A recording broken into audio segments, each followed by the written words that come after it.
প্রয়োজন অনুসারে ফরমাইশি প্রশ্নপত্র হ্যান্ডনোট তৈরি করতে প্রথমেই গুগলে শর্ট এক্সাম লিখে সার্চ করি।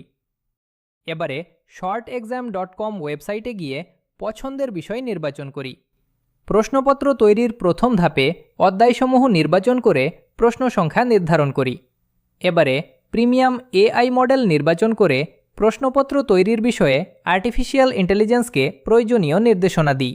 নতুন তৈরিকৃত প্রশ্নপত্রে যে সকল টপিক অবশ্যই কভার করতে হবে তা হিন্ট আকারে এআইকে আগেভাগেই জানিয়ে দিই।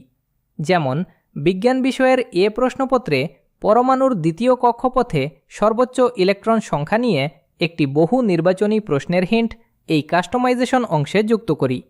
এবারে জেনারেট বাটনে ক্লিক করলেই তৈরি হয়ে যাবে ফরমাইশি প্রশ্নপত্র।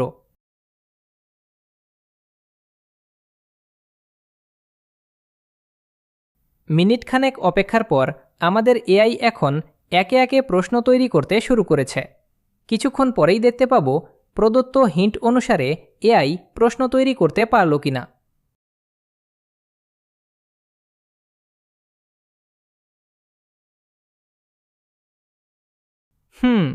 ঠিক যে হিন্ট দিয়েছিলাম ঠিক সেই অনুসারে প্রশ্নপত্র তৈরি করেছে এআই।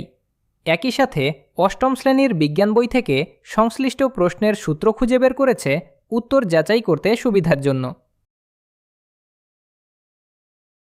এখন এই নতুন প্রশ্ন যে কোনো পরিমার্জন সংশোধন করে এক্সপোর্ট বাটনে ক্লিক করলেই তৈরি হয়ে গেল একটি মানসম্মত ফরমাইশি প্রশ্নপত্র।